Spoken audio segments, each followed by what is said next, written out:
अज्ञानतिमिरन्धस्य ज्ञानाञ्जन शलाकया चक्षुरुन्मिलितं येन तस्मै श्री गुरवे नमः। जय जय श्री राधारमण, जय जय नवल किशोर, जय गोपी चित चोर प्रभु, जय श्री माखन चोर। भक्त भक्ति भगवंत गुरु चतुर नाम वपु एक, इनके पद वंदन किए नाशै विघ्न अनेक। नारायणं नमस्कृत्यं नरं चैव नरोत्तमं, देवीं सरस्वतीं व्यासं ततो जयमुदीरये। श्री लाडली लाल की जय, परम पूज्य बाबूजी बाबा की जय, देवर्षि नारद जी महाराज की जय। जय जय श्री राधेश्याम। काशीपति विश्वनाथ भगवान की जय। पर्वतराज नंदिनी आदिशक्ति पराम्बा जगज्जननी मैया की जय। श्री विद्याधाम की जय, गुप्त काशी धाम की जय, केदारनाथ भगवान की जय। श्री प्राची विहारी लाल की जय। देखिए, एक बड़ी सुंदर बात है।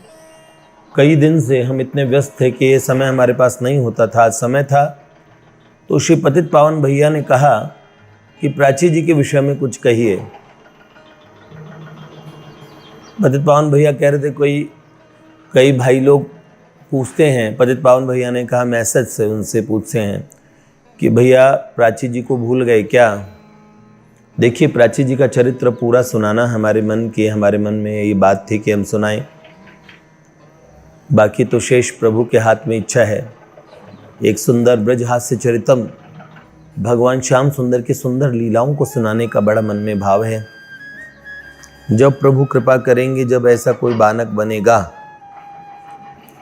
तो ही हम सुना पाएंगे।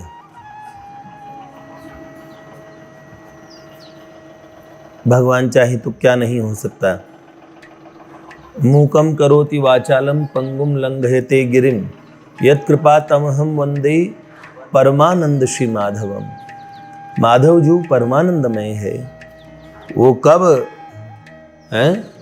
वो सुना ना, बहिरो सुने गूंग पुनी बोले, रंक चले सिर छत्र धराए, चरण कमल बंदो हरि राये। जाकी कृपा पंगु गिरे लंघे, अंधे को सब कुछ दर्शाए, चरण कमल बंदों हरि राये। लो, जिनकी कृपा से पंगु गिरे लंघे, वाह, तभी कहा मूकम करोति वाचालम पंगुम लंघयते गिरिम, यत्कृपा तमहम वंदे परमानंद श्री माधवम। परमानंद है माधव जू के सुंदर चरित्र हम सुन रहे थे। बीच में विराम सा किसी को लगा कि विराम लग गया। विराम नहीं लगता है भैया। जिस काल में, जिस देश में सत्संग में हमारा आग्रह होता है, सो हमारी रुचि के अनुसार हमारा आग्रह होता है, उसे हम सजातीय सत्संग कहते हैं। लेकिन कदाचित प्रभु कोई सिद्धांत की कोई अन्य बात, असल में हिमालय किस में आए हैं तो हिमालय की महिमा गाएंगे, कहेंगे। ऐसा लाभ जो सबको लाभ हो, जीवन की शाम हो, उससे पहले हम लोग ठाकुर जी से ये प्रार्थना करें कि हम उनका साक्षात्कार हमें हो चुका हो। जिनको हो चुका है वो कितने आनंद में हैं। तो ऐसे हम घर पे बैठे जितने भी लोग सभी संकल्प करें कि हम लोगों को भगवदीय साक्षात्कार जीवन की शाम होने से पहले हम लोगों को हो, ऐसा मन में भाव है।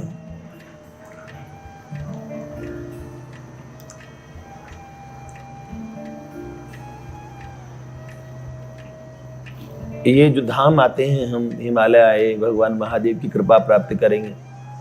बताइए, मुल्ला की दौड़ मस्जिद तक लोग कहते हैं, आप मुझे बताइए भक्त की दौड़ कहाँ तक होती है? जाऊं कहाँ तेजे चरण तिहारे, जाऊं कहाँ तेजे चरण तिहारे, काको नाम पतित पावन जग,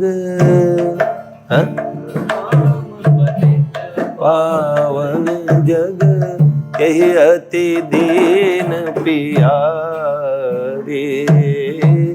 जाऊं कहाँ तजे चरण तिहार। बाबूजी का पद भी तो है, आयो चरण तकी शरण तिहारी, आयो चरण तकी शरण तिहारी, बेगी करो मोहि अभय बिहारी, बेगी करो मोहि अभय बिहारी, आयो चरण तकी शरण तिहारी, आयो चरण तकी शरण तिहारी। जोनी अनेक फिर्यों भटकान्यो, जोनी अनेक फिर्यो भटकान्यो, अब प्रभु पद छाड़ो न मुरारी, अब प्रभु पद छाड़ो न मुरारी, आयो चरण तकी शरण तिहारी, आयो चरण तकी शरण। भक्त के तो एकमात्र लक्ष्य प्रिया प्रियतम के युगल चरणारविंद होते हैं ना भैया, तो इसीलिए जाएंगे कहाँ, बात माधव जी की कहेंगे। अगर कहीं किसी धाम में भी आएंगे तो उस धाम की कृपा से भी क्या चाहेंगे? प्रिया प्रियतम की प्राप्ति, प्रिया प्रियतम का अनुग्रह, प्रिया प्रियतम की आसक्ति। इसके मांगत तुलसीदास कर जोरे, बसऊं राम सिंह मानुष मोरे। तो बाबा तुलसी की एकमात्र कामना क्या? राम जी का प्यार, हाँ, उनको अभीष्ट था, भगवान से प्रेम करें, भगवत प्रेम। तो ये बात है, इसीलिए कहना तो प्रिया प्रियतम की वार्ता ही लक्ष्य है, लेकिन बीच में जो वार्ताएं हैं उनसे हम प्रिया प्रियतम की वार्ता सुनने में हमारी और रुचि बनेगी। कई बार हम लोग ऐसे सोचते हैं कि भाई ये तो हमारे काम की चीज़ नहीं, अरे भाई हम तो प्रिया प्रियतम के उपासक हैं, हाँ? हमारे माए श्यामा जू को राज, हमको ऐसा लगता है? जिनके अधीन सदा ही सामरो, या ब्रज को सिरताज, हमारे माए श्यामा जू को राज, हमारे माए श्यामा जू को राज। यह जोरी अविचल वृंदावन, यह जोरी अविचल वृंदावन, नहीं आन सो काज, हमारे माई नहीं आन सो। सब जानते कि हमारे तो और अन्य से काम ही नहीं है, ये बात ठीक है। नहीं आन सो काज, हमारे माई नहीं आन सो।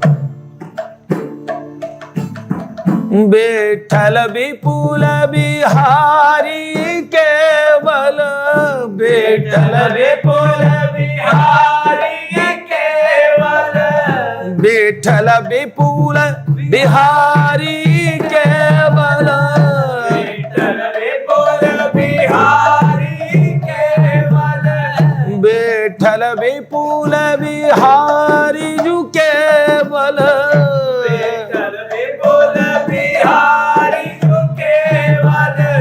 दिन जलधर जो गाज हमारे माई, दिन जलधर जो गाज हमारे माई, श्यामा जू को। तो यह जोड़ी हमारी क्या जोड़ी, ये प्रिया प्रीतम की जोड़ी है। अब चल वृंदावन, हमें तो वृंदावन से काम है। लेकिन भैया वृंदावन की प्रीति, ब्रज रस और ब्रजराज से प्यार, ये बड़ा सरल नहीं होता भैया, बहुत मुश्किल होता है। महापुरुषों के अनुग्रह के बिना होता नहीं है। इसलिए महापुरुषों की वार्ता सुनते हैं हम, भक्तों के चरित्र सुनते हैं हम। किस लिए सुनते हैं? ताकि प्रिया प्रियतम की वो भक्त है ना जिनका हम सुमिरन चिंतन करते हैं, उन भक्तों को जब हम जिसकी वार्ता करते हैं ना, उसका हमारे हृदय में सूक्ष्म छाप पड़ जाती है। और जब भाव सहित वार्ता करेंगे तो वो ठाकुर जी को भी भक्तों की वार्ता बड़ी प्रिय, तो भगवान भी प्रसन्न होंगे, हमारे संस्कारों पे, हमारे चित्त पे भी प्रभाव पड़ेगा। सब प्रकार से भक्त वार्ता हमारे लिए लाभदायक है। तो भगवान उमा महादेव के इस धाम में हमने जितनी भी चर्चाएं की, वो सब उस चर्चा के लिए हमारे लिए लाभदायक हो साबित ही लाभदायक ही सिद्ध होगी, ऐसा मैं आशा करता हूँ। इसीलिए हमने आप यहाँ के धाम का आप देखिए, येषाम त्वंतगतम पापम जनानम पुण्य कर्मणाम ते द्वंद्व मोह निर्मुक्ता भजन्ते माम दृढ़व्रतः। भगवान कहते पाप जब अंत को चले जाएंगे, ये ऐसे ऐसे धाम है जहाँ पे हम हैं, जहाँ के स्मरण मात्र से पाप चले जाते हैं। तो आप देखिए, स्मरण नहीं, आप दर्शन कर रहे हैं, तो आपको इसका अंश लाभ हो रहा है। और फिर धीरे धीरे वो भगवान को हम दृढ़ व्रत करके ऐसे तीर्थों के, ऐसे स्थानों के, और ऐसे चाहे भगवान महादेव हो, हम कोई भी स्वरूप की उपासना करके अपने प्रिया प्रीतम की युगल जोड़ी के प्रति गाढ़ हमारी प्रीति हो जाए, ऐसी हम अभीष्ट तो वही होता है। जहां भी जाएंगे, किसी देवता तक को भी हम नहीं कहते किसी देवता को प्रणाम मत करो, हमारा ये हमारा सिद्धांत हमारा नहीं मेल खाता। हम तो ये कहते हैं कोई सब प्रणम्य है, सब वंदनीय है। अरे तृणादपि सुनीचे न, महाप्रभु जी कहते तिनके से भी, तो क्या देवता तिनके से भी नीचे है? हमें अपने आप को तिनके से, नानक नन्हे बने रहो जो बगिया की दूब, बड़े बड़े सब उड़ गए दूब खूब की खूब, नानका दूब खूब की खूब। निव्यानु रब मिलया, नीवा होके चल बंदिया, निव्यानु रब मिलदा। तो नीवा तो होना पड़ेगा ना। तो इसीलिए प्राची जी के चरित्र की हम वार्ता कर रहे थे। 40 एपिसोड हो गए। देखिए प्राची जी के चरित्र को, कितनी बड़ी बात है। कहना तो हमने सोचा कि 1-2 उसमें कह देंगे। देखिए कई लोग, उनका दोष नहीं है, जब इतनी ऊंची ऊंची वार्ताएं सुनते हैं तो उनके मन के अंदर में संशय आता है। संशय स्वाभाविक है, जीव विश्वास ऐसे नहीं करता। जीव ने बहुत सारी अनुभूतियां नहीं की होती तो उनको ऐसा लगता है अच्छा, कई अच्छे सद्भाव वाले होते हैं, वो सोचते अच्छा हाँ क्या ऐसा हो सकता है, ऐसा विचार आता मन में। देखिए हम कह दें मान लो, ऐसा आप नहीं मान पाएंगे। आपके जीवन में कुछ घटित होगा तो मान जाएंगे। किसी ने कहा कि अमुक अमुक कोई सज्जन, कोई महानुभाव ऐसे कह रहे थे, इतने छोटे छोटे बच्चों को ऐसे अनुभूतियां हो सकती है क्या? चाहे उन्होंने प्राची जी को लेके कहा हो, चाहे किसी को लगता है। देखिए कौन छोटा कौन बड़ा, अनंत कोटि जन्म हम ले चुके हैं, बहुनी में व्यतीतानि जन्मानि तव चार्जुन। अगर भगवान की बात मानते हैं आप और भगवान के वाक्यों को प्रमाण मानते हैं, तो देखिए अनंत कोटि जन्म है जिसमें कभी आप बड़े, कभी हम छोटे, कभी हम और बड़े आप छोटे, ऐसे ऐसे रहा है। उन यात्राओं को पूरा हिसाब होता है। भगवत पथ की यात्रा ये 1 पेज डायरी नहीं है, हमने पूर्व का नहीं देखा होता। देखिए अगर वयस की बात करेंगे, व्याधस्य चरणम ध्रुवस्य छ वयो विद्या गजेंद्रस्य, क्या बताओ ध्रुव की आयु क्या थी? प्रहलाद को भी बाल्यावस्था में भगवान मिले। जितने भी महापुरुष हैं देखिए उनका बाल्यकाल, छोटी अवस्था में उन्हें भगवान की प्राप्ति हो गई। बुढ़ापे में जाके भगवान की प्राप्ति नहीं होती ऐसा नहीं कहता, लेकिन जो ये कहते हैं कि पूरा जीवन के अंत में पहले संसार में रचो पचो, अनुभूतियां नहीं होती। अनुभूति कैसे हो सकती है, ये बात हम विचार करें ये देखने की बजाय हमें ये विचार करना चाहिए, दूसरों में हमें देखे भाई इन्हें अनुभूति कैसे हो गई, ऐसे कैसे हो सकता है। हम ये देखें कि अगर ऐसा हो रहा है, हमें विश्वास क्यों नहीं हो रहा है, इसका मतलब हमारे जीवन में वैसी अनुभूति नहीं है। समझ रहे हैं? मैं किसी जंगली कबीले में जाके बोल दूं कि ऐसे किसी एक डिवाइस होती है जिससे मोबाइल कहते हैं, उससे दूर दूर तक बात होती है, तो विश्वास नहीं करेगा, सीधे सीधे विश्वास नहीं होता है। बात यह कि अपने जीवन में ये अविश्वास का कारण क्या। देखिए, इतनी अनुभूतियों के विषय में हमने सुना होता है, महापुरुषों के साथ ये हुआ, अमुक संतों के साथ ये हुआ। हमारे जीवन में तो कुछ भी नहीं हो रहा। हम तो सोचते हैं एक देवता का नाखून भी दिख जाए तो भी भैया हम मान ले कुछ। जब हमारे जीवन में कुछ नहीं होता और हमने बड़ी बड़ी बातें सुन ली होती तो हमारे मन में संशय आता है, अविश्वास आता है। फिर देखिए, फिर हम ये कहते हैं, स्वयं अगर हम अनुभव नहीं कर पाए तो हम दूसरों को ये कहते हैं कि देखो ऐसे कैसे अनुभव हो सकता है, ऐसे कैसे हो सकता है। ये असल में हमारा ही कच्चापन है। हम विचार करें कि जीवन की ऐसे कौन सी हमसे कमी छूट रही है। प्रिया प्रियतम, देखो जिनके विषय में इतना ऐसो को कृपाल जग माही, बिना हेतु जो द्रवे दीन पर राम सरिस को नाई। क्या वो स्वभाव पहला सरकार अब नहीं है, हैं? दीनों के वास्ते अब दरबार है, दीनों के वास्ते क्या दरबार अब नहीं, दीनों के वास्ते क्या दरबार अब नहीं है। क्या सरकार का स्वभाव बदल गया है, हैं? अति कोमल रघुबीर स्वभाव। अब बताओ, इतना भगवान का स्वभाव कहा जाता है, तब बताइए हमें अनुभूति ना हो तो भगवान में कुछ कमी पड़ गई है, क्या बात है। अब हमें अपने अंतर में इसकी जांच करनी चाहिए कि ये हमको विश्वास क्यों नहीं हो पाता। भगवान कहते हैं ना, संशयात्मा विनश्यति। संशय आना स्वाभाविक है, पर उस संशय का निराकरण करना चाहिए। दूसरों में कमी देख देख के हम पूरा जीवन निकाल देंगे ना, बहुत घाटे का सौदा रह जाएगा। हाँ, किसी ने आज हमसे बात करते हुए कहा कि भैया कोई महानुभाव ऐसे कह रहे थे, इतने छोटे छोटे बालकों को कैसे अनुभूति हो सकती है। बस मुझे लगता है कि इतने छोटे बालक ही बनना पड़ता है अनुभूति के लिए। मुझे लगता है ये अनुभूतियां बहुत ज़्यादा बड़ों को नहीं होती। आप आयु से बड़े मत लीजिएगा, पर बालक है? प्रेमी कहे यह प्रेम को पंत, रहिबो कर सुधे सुभायन में।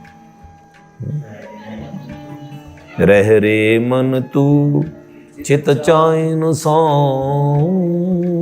वृषभानु किशोरी के पायन में। जीवन बहुत छोटा है, दूसरों की मीन मेख निकाल निकाल के समय गंवा देंगे, बहुत गड़बड़ हो जाएगी। हाँ, घनानंद जी बोलते प्रेम का मार्ग बड़ा सूधा है। किन के लिए? अति सूधो स्नेह को मार्ग है, यहाँ नेक सयानप बाक नहीं। यहाँ साँच चले तज आपन पाँव, झिझके कपटी जिन साक नहीं। घन आनंद प्यारे सुजान सुनो, यहाँ एक ते दूसरो आंक नहीं। तुम कौन सी पार्टी पड़े हो ललावन, ले हूँ पे दे हूँ छटाक नहीं।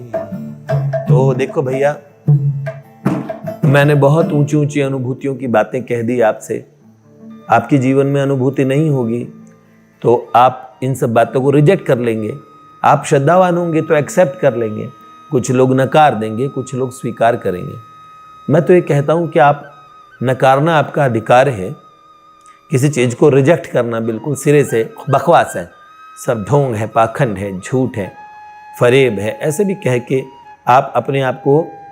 और मेरे को लगता है कि एक रिस्क लेना चाहिए अपने जीवन में, इन बातों को चेक करके देखिए।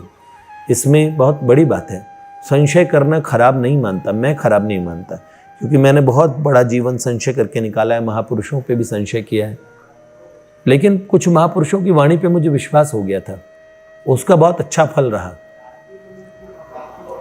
अब कोई मुझे कहता है ना कि भाई अमुक अमुक साधु ऐसे बोल रहे थे, अरे अरे इन कल के लड़कों को क्या अनुभूति होगी, क्या चीज़ होगी, तो मैंने कहा रहने दीजिए। किसी को बड़ा दुख हुआ कि भैया हमें सुन के दुख हुआ, मैंने कहा आप दुख ना मानिए।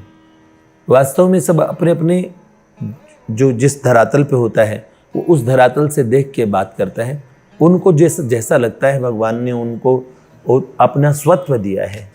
अगर वो उनके पास समय है इन सब चीज़ों के लिए तो उनका वंदन है, अभिनंदन है, लेकिन हमारे पास समय नहीं होना चाहिए कि हम विश्लेषण करें कि किसी ने क्यों कहा, कैसे कहा, क्या कहना चाहिए था, क्या नहीं कहना चाहिए था। इस बात को छोड़ के मैं तो ये कह रहा हूँ कि आप इन बातों को अस्वीकार करें पर एक अच्छी सी, और आप अपने जीवन में जांच कीजिए। जांच बाहरी नहीं होगी, जांच आप ये जानिए कि प्रभु वैसे के वैसे हैं क्या, या प्रभु बदल गए हैं। तो एक बार आप जरूर देखिए। प्राची जी के प्रकरण में बहुत ऊंची ऊंची बातें आने वाली है, इसलिए मैं तो ये सोच रहा था कि ये स्वीकार कर पाएंगे कि नहीं कर पाएंगे। लेकिन हम बहुत सारे लोगों ने वो बातें स्वीकार सहजता से कर ली, सो अच्छी बात। पर मन का सूक्ष्म संशय था, भगवान ने स्थूल और सूक्ष्म सब प्रकार के संशय हम सब लोगों के हटाए, और हम लोगों का अतिशय विश्वास है। तो हम उस चरित्र में आगे की एक छोटी सी बात, देशों में ज़्यादा करेंगे। हाँ ये बड़ी अच्छी बात कह रहे हैं। उन्होंने कहा कि हमारे देश से ज़्यादा इसके जितने और व्यूअर्स हैं, प्राची जी का चरित्र जिन्होंने सुनाए हैं, तो ये कह रहे यूट्यूब से पता लग जाता है कि प्रदीप पावन जी कह रहे हैं कि इसको वॉच करने वाले हम लोगों से जो ज़्यादा संपर्क किया, लगभग 50 देशों में देखा गया। ऐसा यूट्यूब से उन्होंने एक वो निकाला, पर उन्होंने कहा उसमें जो ज़्यादा हमारे पास रिस्पॉन्स आई वो बाहरी लोगों से ज़्यादा आई। उन लोगों ने सुना, उन्हें बहुत अच्छा लगा। भगवान तो भक्त वत्सल है ही, लेकिन भक्तों के चरित्र सुन के उनकी भक्त वत्सलता पे हमारे हृदय में विश्वास होता है। अच्छी बात है, भगवान का विश्वास कैसे भी जीव के हृदय में आएगा ना तो उसका मंगल ही करेगा। इसलिए मेरा तो ये कहना है, प्राची जी ने हमारे में से बहुतों का जीवन बदल दिया। मैं कह रहा हूं सन 2020 और प्राची जी का जो समय मिलने का, हम लोगों नारदीय निकुंज का हिस्सा बनी प्राची, तो नारदीय निकुंज के लिए स्वर्णिम समय रहा। हमारे वो 8 महीने मंदिर के, पूछो 8-9 महीने क्या उत्सव होता था, क्या लीलाएं होती थी, क्या चीज़ें होती थी, जो चीज़ें आप विश्वास नहीं कर सकते, सब कुछ ऐसा ही हुआ। बहुत अविश्वासी थे ना, वो भी परम विश्वास को पाके गए। अब दूर बैठे अगर किसी के मन में संशय उठते हैं तो भगवान से प्रार्थना कीजिए और भगवान से कहिए, भगवान इन सब बातों का मुझे विश्वास इसलिए नहीं होता कि मेरे जीवन में घटित नहीं हुई। हे नाथ, आप सब कुछ कर सकते हैं, तो कृपा करके आप हमारे जीवन में ऐसा कुछ कर दीजिए। चलिए मैं आपको एक अविश्वसनीय घटनाओं में, जैसे प्राची जी के 3 एक्सरे रिपोर्ट्स हैं, उन 3 एक्सरे रिपोर्ट्स में और ये है कि हड्डी का फ्रैक्चर 24 घंटे पहले हुआ, 4-5 हड्डियाँ टूटी है, 5-6 हड्डियाँ छोटी छोटी, और जॉइंट हट गया जिसे तार वायर बांध के उसे जोड़ना था। वो 24 घंटे में डॉक्टर्स दोनों नहीं मानते कि ऐसा, बेटे उस लड़के ने जो थेरेपी की, ऐसे थेरेपी मेडिकल साइंस में नहीं होती जिससे हड्डी 24 घंटे में जुड़ जाए। तो असल में वो लड़का कौन था ये सबके लिए रहस्य रह गया, लेकिन प्राची जानती थी वो लड़का, जो जान गई वो कौन था। चलिए ठीक है। दूसरी बात, अविश्वसनीय घटनाओं से भरा हुआ प्राची का आगे का जीवन बड़ा अविश्वसनीय घटनाओं से भरा हुआ था। प्राची जी की बुआ जी हैं, हम उनको हम संत ही मानते हैं, पर हमारा दृढ़ विश्वास है हम लोगों से सबसे बड़ा उनका स्नेह है वो। और इस समय सतोपंथ, बताइए, उनका स्थान गुप्त काशी में है, लेकिन सतोपंथ में कोई शायद ग्वालियर या मध्य प्रदेश में कोई स्थान की कोई राजमाता है, राजघराने से सतोपंथ में साधना करती हैं, इतनी सर्दी के स्थान पे। कहाँ पर स्थान है ये? सतोपंथ आगे स्वर्गारोहिणी के रास्ते में है, वहाँ लोग जाते नहीं, बद्रीनाथ से बहुत आगे, वसुधारा से आगे जाते हुए उधर। तो प्राची जी की बुआ भी वहाँ है, वो बाबा महादेव को पिता और माँ आदिशक्ति को माता जी और कुंज बिहारी जी श्री बांके बिहारी जी को अपने पतिदेव मानती है। तो देखो हिमालय में वास करके ब्रज लीलाओं का चिंतन करती है और उन्हें ब्रज लीलाएं बड़ी, हम तो कहते हैं वो, हम उन्हें संतों की उसमें गिनते हैं क्योंकि उन्होंने विवाह नहीं किया। रिटायर्ड प्रिंसिपल रहने से क्या हुआ? उनके भजन आप देख लेंगे, उनकी विनम्रता आप देख लेंगे तो आप प्रसन्न हो जाएंगे। ऐसे व्यक्तित्व भी हैं, नहीं कहीं आपने अपने आप को प्रदर्शित करना। उन्हीं की प्रेरणा से, उन्हीं की जिद से ये प्राची जी का चरित्र यूट्यूब पे आया, नहीं तो हम यूट्यूब पे क्यों बोलते हैं। बस यही बात थी। उनके जीवन की घटना बताता हूँ। उन्होंने 7-8 रजिस्टर कम से कम लिखे, इतने मोटे मोटे प्राची जी की लीलाओं को देख के। और जिनको मैंने बताया था ना, वो जो सोफा के बैठने वाली सेटी है, वो 8-10 कदम खिसक के पूरा प्राची जी के पास आ गई और ठाकुर जी की वाणी उनके कान में सुनी। लीला चिंतन में तो वो ठाकुर जी के अंतर हृदय में दर्शन करती ही हैं, लीला चिंतन करती हैं, बरसों से करती हैं और प्राची से भी ज़्यादा नाम जप किए उन्होंने। और प्राची को इस मार्ग में, इस जन्म में प्रेरित करने वाली उनकी बुआई थे। और कदाचित प्राची घर के लोग सुनेंगे, लेकिन वो जानते हैं कि ये सत्य है कि उनका बड़ा विरोध, बुआ जी का विरोध उनके घर में इसलिए होता है कि इन्होंने हमारी बेटी बिगाड़ दी। ऐसी बात स्वाभाविक लगती भी है, माता पिता को लग सकती है, उनका अधिकार है, क्योंकि उनकी बालिका, उनकी बेटी अहम है। भगवान और भगवान की साधना, भगवत प्राप्ति, वो उनके लिए मूल सब विषय नहीं है। मूल विषय उनका अपनी संतान जो उनसे दूर चली गई। तो प्राची जी की बुआ जी भगवान को अतिशय प्रेम करने वाली, अतिशय प्रेम करने वाली। और उन्होंने 3-4 महीने अंत में जब हॉस्पिटल में प्राची रही, शायद 26 जनवरी से प्राची एडमिट हुई थी। 26 जनवरी को हमारा प्रोग्राम हुआ था, 26 जनवरी से एडमिट हुई थी और 20 अप्रैल तक हॉस्पिटल में रही। उनके मौसा जी का हॉस्पिटल है, तो बुआ जी ने वहाँ बड़ी सेवा की और प्राची के पास रही। उस समय प्राची जब होश में आती थी तो प्राची उन लीलाओं के विषय में बताती थी और प्राची जी ने उन लीलाएं बताई है और प्राची जी ने रहस्य एक से एक बताए। मैं कह रहा हूँ दूर कहीं किसी स्थान पे क्या घटना हो रही है, प्राची जी बता देती थी।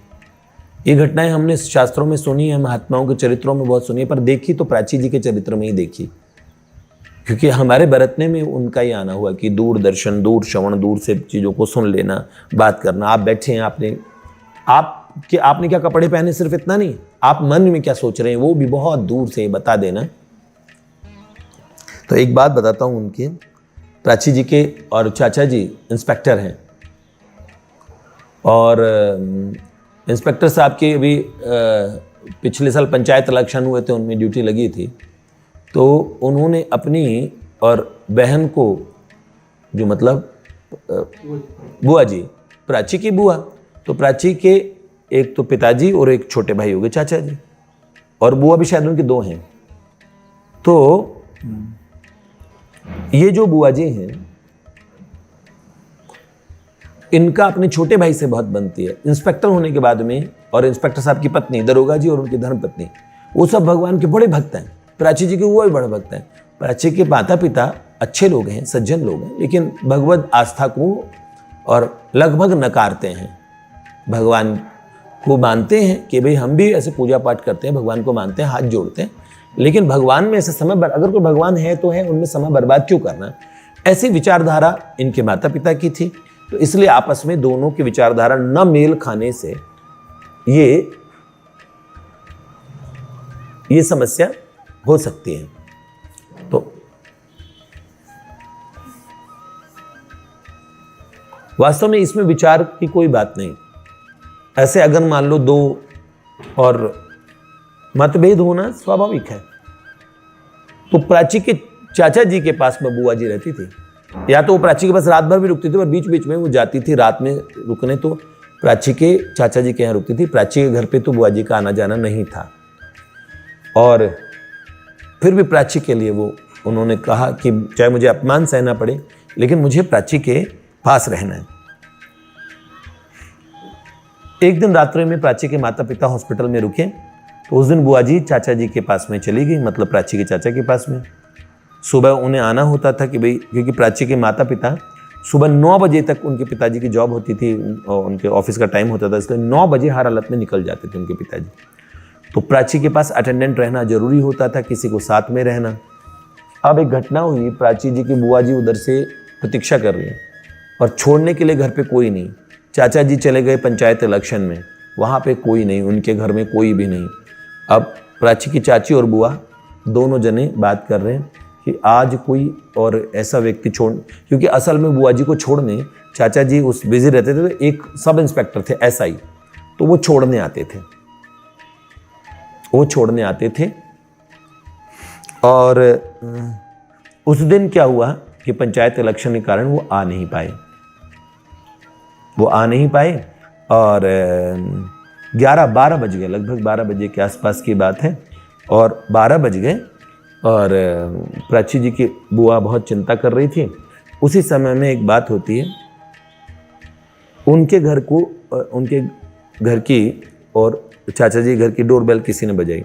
असल में चाचा जी की अपनी बुलेट को लेके जाता था, जो सब इंस्पेक्टर था वो छोड़ के आता था, और चाचा जी सीनियर दरोगा थे तो उन्होंने वो सब इंस्पेक्टर छोड़ के आता था और उसी बुलेट को लाके चाचा जी घर में खड़ी कर देता था।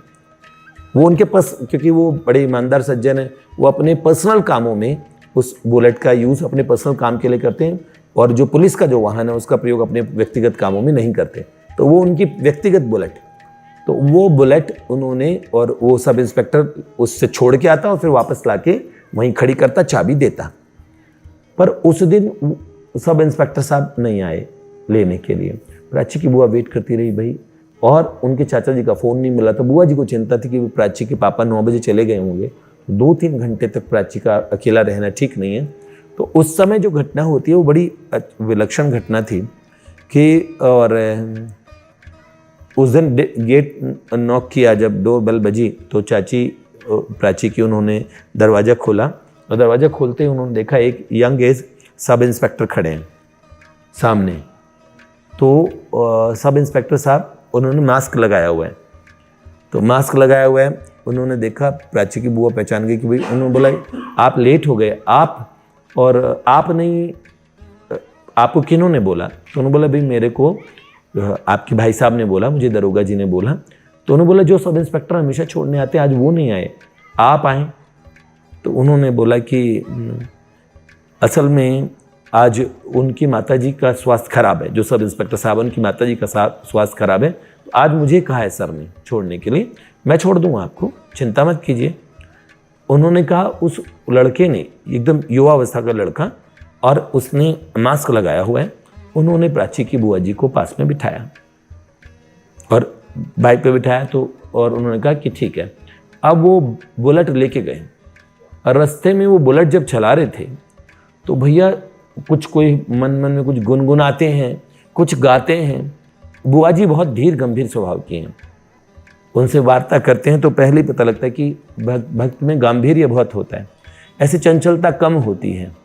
हाँ, चंचल भी हो सकते हैं, किसने कहा कि भक्त चंचल नहीं होते, चंचल भी भक्त हो सकते हैं, सब प्रकार के भाव होते हैं अपने अपने, लेकिन कई भक्तों में गंभीरता बहुत होती है, तो वो बड़ी गंभीर रहती हैं। और वो बाइक ऐसे चला रहे थे, तो आप जानते हैं वो ऐसे इस तरह से बाइक चलाते हैं ना, तो बाइक इतनी रफ्तार से और इतनी तेज तेज, कोई कुछ, उन्होंने कहा गाना हमें ध्यान में नहीं, क्या गा रहे थे सो वो जाने, लेकिन उन्होंने कहा कि हम थोड़ा सही सावधानी से बैठते हैं।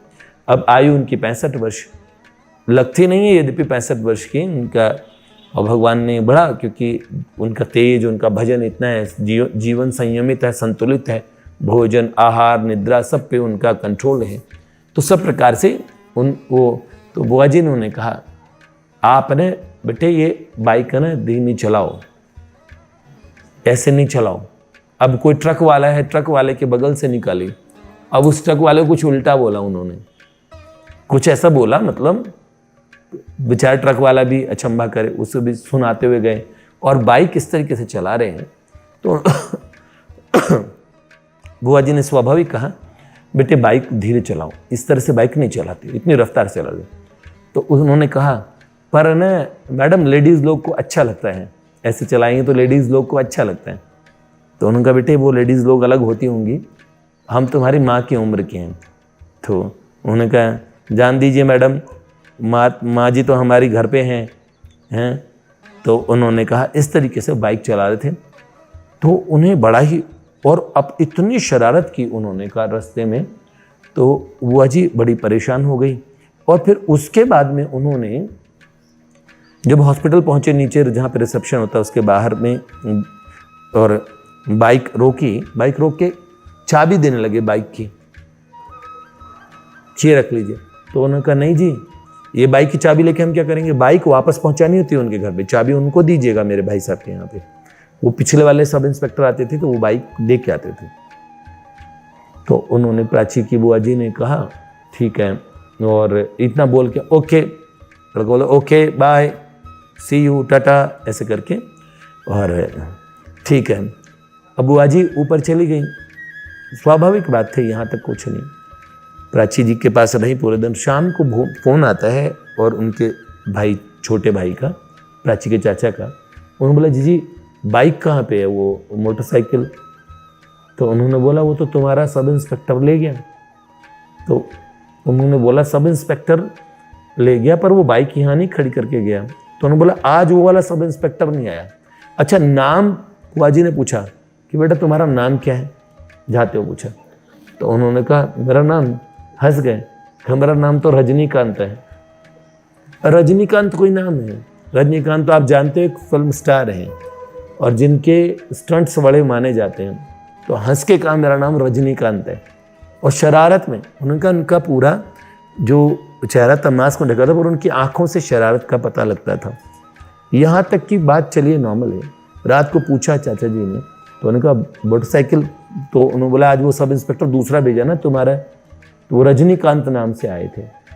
तो उन्होंने बोला जी मैं किसी रजनीकांत को नहीं जानता, लेकिन ये कौन रजनीकांत आपके पास आ गया, लेकिन लगता है कोई मेरी बाइक ले गया, आज मेरी मोटरसाइकिल चोरी हो गई।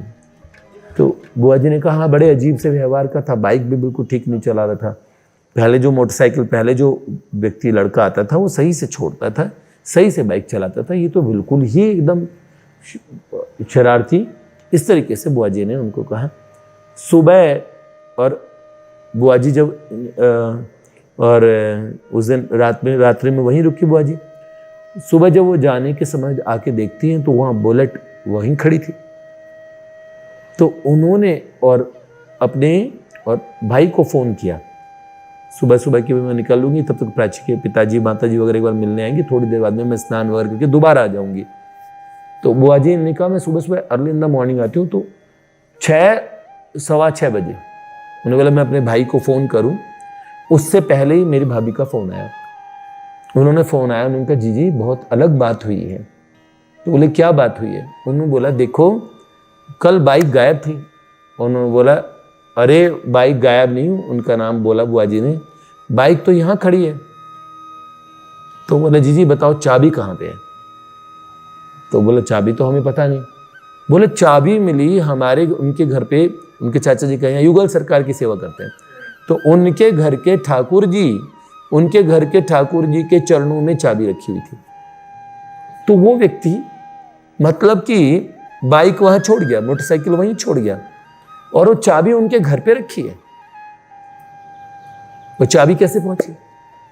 वो चाबी उनको दे रहा था ना बुआ जी को, बाइक भी पहुंचा सकता था वो, लेकिन जानबूझ के उसने एक सोचने का प्रश्न छोड़ा कि वो घर के मंदिर में चाबी, सुपट खोलते ही चाबी सामने, तो जी बाइक वहां।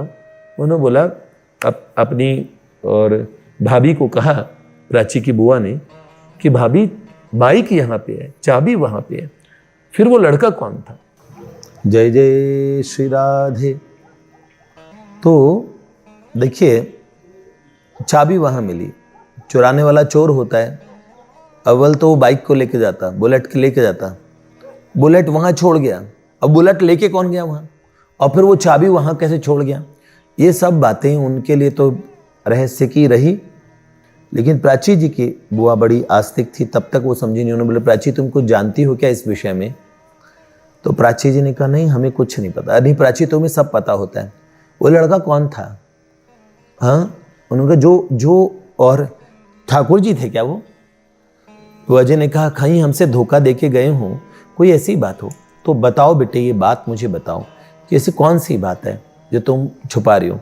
प्राची जी ने कभी नहीं कहा, लेकिन हम आपको एक बात बताएं प्राची जी के आखिरी पत्र में जो एक हमारे नाम था, एक बुआ जी के नाम था, उस पत्र में उन्होंने कहा था कि बुआ जी जिस दिन वो आए थे आपके पास में, बुलेट बाइक लेके आए थे और वो कोई नहीं थी, वो मेरे पास से ही गए थे। तो याद रखना उस दिन के प्राची जी ने हमें कई और गीत और कई वो सुनाए हुए हैं हमारे। हमने उन्हें बोला कि प्राची जी, और उनकी रिकॉर्डिंग्स हमने की थी, आपकी मैंने कहा आपकी गायन की, आप कुछ चीज़ें हमें सुनाओ। तो एक ऐसा और गाना है जो उन्होंने गाया और उसके बीच में माउथ ऑर्गन की आवाज़ है। और असल में प्राची जी ने बताया कि जिस दिन हमने भैया को बुल्ले शाह जी की एक रचना सुनाई थी, उसी दिन भैया को हमने 10-11 और गाने सुनाए हैं और उसमें से एक में माउथ ऑर्गन की आवाज़ आ रही है। वो उसी दिन का है जिस दिन ये बाइक वाली घटना हुई। असल में उन्होंने कहा कि 9 बजे मेरे पिताजी चले गए, तो 3-3.25 घंटे ये मेरे पास हॉस्पिटल में रहे और इन्होंने मुझे माउथ ऑर्गन सुनाया, माउथ ऑर्गन।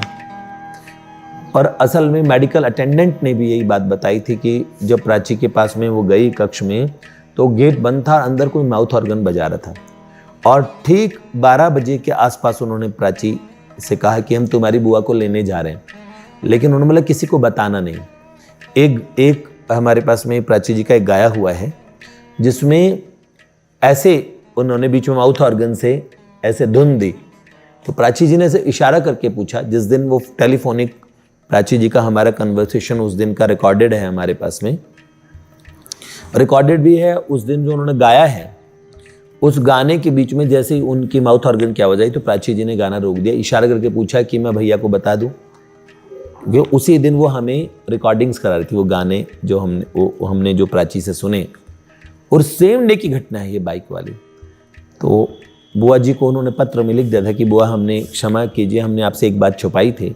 आपने पूछा था कि वो बुलेट पे जो आपको छोड़ने आए वो कौन थे, तो उन्होंने बोला वो ही थे जिनकी आप प्रतीक्षा करती हैं, जिनकी आप वर्षों से साधना करती हैं। तो इस तरीके से वही थे, उनका संकेत नहीं हुआ तो हमने बताया नहीं।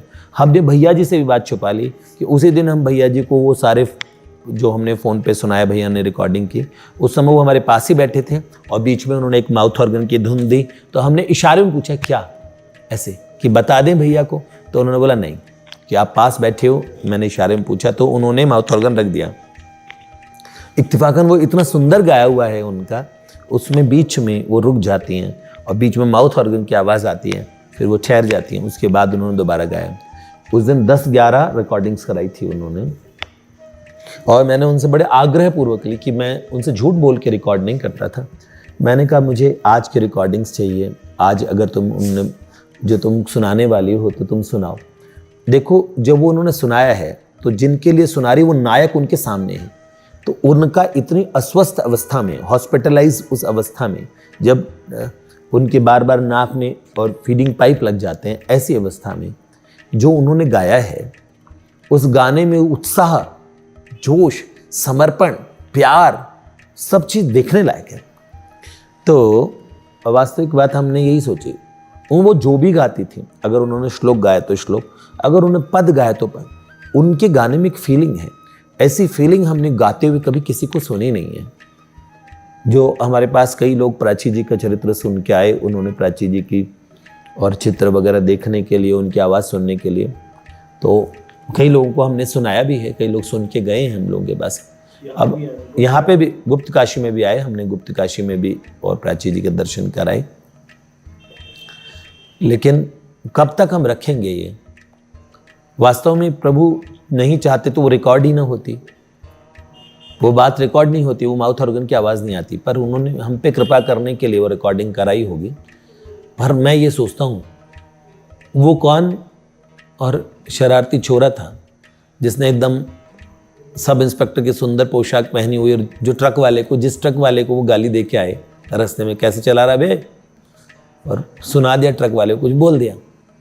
तो वो आजी कह रहे हैं भाई राम ये लड़का कैसा है, वो बड़े कह रहे ऐसे तो लेडीज़ लोग को अच्छा लगता है तेज़ चलाना, इस तरह बाइक तेज फास्ट चलाना। तो ये सोचता हूँ प्रभु कितनी और घटनाएं, कितनी लीलाएं प्राची जी की जो ब्रज लीलाओं से संबंधित वार्ताएं हैं, अब हम आपको वो वार्ताएं सुनाएंगे। प्राची जी की तो बहुत सारी वार्ताएं हैं, बहुत वार्ताएं, कितनी सुनाएंगे हम आपको। और हम सब लोगों को उसके इतने जल्दी विश्वास हो जाता है इन सब बातों पे, इसके पीछे कारण भी ये है। जिनको नहीं होता उनको भी तो सही स्टैंड, उनका भी तो अपना स्टैंड पॉइंट ठीक है, क्योंकि उनके साथ ऐसी चीज़ हुई नहीं। भगवान मतलब उनके लिए कोई आसमानों से परे कोई बहुत बड़ी शक्ति जो पूरी दुनिया चलाती है। क्या मतलब है उसे इसे किसी के लिए आने का, किसी के लोगों के हजारों के पैर टूटते हैं। लेकिन मैं जिनकी बात बता रहा हूँ वो प्राची जी की बुआ, उन्होंने अरबों नाम जप किए हैं, प्राची जी से भी बहुत ज़्यादा। 21 वर्ष तक ध्यान से साधना करने वाली और प्राची जी हैं, तो बुआ जी 65 वर्ष की हैं। प्राची जी 33 वर्षों में उनका और देहांत हुआ। आप मुझे बताइए, निकुंजवास तो उनका देहांत से पहले ही हो गया। प्राची जी निकुंजों में तो वास कर गई थी, इसलिए निकुंजवास नहीं हुआ, वो खाली देह का अंत हुआ था। तो ऐसी बुआ जी जो इतना भजन करती हैं, उनके साथ ठाकुर जी ने प्रचंड अनुभव कराया। उनको अनुभूतियां अपनी अलग होती हैं, पर आप निराश न होइए। अगर आप भगवान को मानते हैं, नरसिंह मेहता जी के लिए ठाकुर जी गाड़ी लेके आए थे, बैलगाड़ी लेके, किसना खाती बन के आए थे, आ गए। श्रीखंडिया बन के आए थे एकनाथ जी के लिए नौकरी के। भगवान महादेव, विद्यापति जी कवि थे, उनके लिए उगना बन के आए। तो इतने जो स्वरूपों में जब भगवान आते हैं, सब स्वरूपों में आते हैं, तो किसने कहा कि भगवान आते नहीं हैं? अगर आप ये मानते हैं कि वो आ नहीं सकते, तो भी आपके अनुभव के हिसाब से, ये भी आपका अनुभव है। जो कहते ऐसा नहीं होता, ये उनका अनुभव है, क्योंकि उनके अनुभव में हुआ ही नहीं। ठीक है ना? तो इसलिए ऐसी बात मान के चलें। लेकिन अब आपको ऐसा मानना ही है तो आप ऐसा मानिए ना कि ऐसा होता है। कभी आपके जीवन में इतनी बड़ी घटनाएं हो जाए, आप मान लेंगे, आप भी मान लेंगे। इसलिए सप्रेम सस्नेह है ये आग्रह करते हुए कि एक बार इन बातों को चेक करके देखिए अपने जीवन में कि क्या प्रभु ऐसे हैं। हाँ हाँ हाँ। और फिर आपके सुंदर ब्रज की वो लीलाएं बताएंगे ठाकुर जी की, बड़ी प्यारी, तो आपको बहुत अच्छा लगेगा। और पुनश्च प्राची के विषय में हम बहुत सारी वार्ता कहेंगे, सुनेंगे। प्राची जी ने जो एक सुंदर ग्रंथ लिखवाया है माधव उवाच, उसे भी कहेंगे। लेकिन प्राची जी को हमने एक चरित्र सुनाया, ब्रज हास्य चरितम। उस चरित्र को हमने कई रसिकों के सामने भी सुनाया है। वो चरित्र जब आगे आएगा तो बहुत सुंदर लगेगा।